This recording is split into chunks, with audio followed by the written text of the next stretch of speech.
Let me know down in the comments what y'all think the worst offseason move by the Houston Texans was, because I'm going to tell you my personal opinion, and I'm going to tell you a report coming out here from a Texans insider on what he thinks the worst offseason move by Houston was. Mitchell Renz here from Chat Sports, ready to break down today's video. All right, so let's get into it. Aaron Reese, who is a Texas insider, basically went on to say that he believes the Texans' worst move this offseason was signing too many running backs. And I know when we talk about having too much of something, the usual comparison for football is like if you have 2 quarterbacks, you don't have any quarterbacks.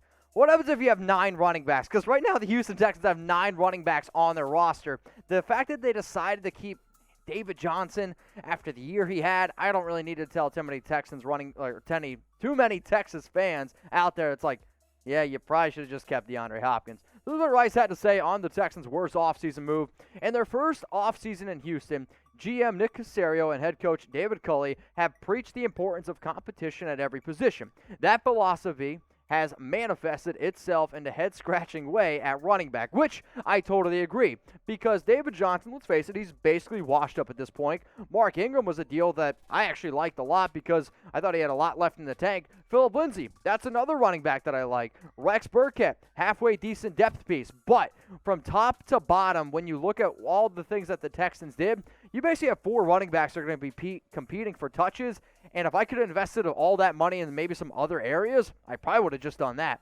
So here's also what Rice had to say on the Texans' worst offseason move. In addition to retaining David Johnson after a miserable season and doubling his guaranteed money with a restructured contract, the Texans signed veterans Mark Ingram, Phillip Lindsay, and Rex Burkhead. So imagine after a year where you have 147 carries, 691 yards, 6 touchdowns, and basically the player that you decided to trade for when you traded away DeAndre Hopkins having a bad season at running back at 29, and you decided to give him more money. This is why a lot of people consider the Houston Texans the worst organization in football. I'm sorry, I'm just being honest. But when it comes to Mark Ingram, he also was coming off a little bit of a down year, 72 carries, 299 yards, but that was because the Ravens drafted J.K. Dobbins, and he was kind of the odd man out here. Another running back that I actually like quite a bit is Phillip Lindsay. Now, sure, his first 2 years in the NFL, they were a little bit better, and the more and more work he got a little bit banged up, but he's another player that can get it done. Not quite a workhorse back. I will be curious to see how he ends up fitting here, but he is somebody that they're paying over $3 million.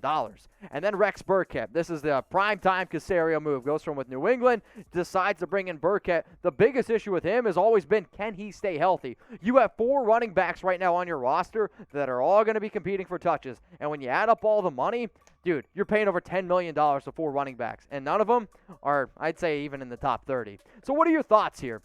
Who will be the Texans' top running back this upcoming season? I want you to go down in the comment section and let me know. If I'm going to make a bet, which I guess I'm going to have to, I don't really want to go with any of them, I guess it's going to be David Johnson, because if you're going to give him that type of money, my bet is that you are planning to end up playing him. The running back that I actually think would be able to handle the workload the best and be the most reasonably priced is actually Mark Ingram. Now, I'm going to leave you all with this quote here, and then I'm going to say goodbye.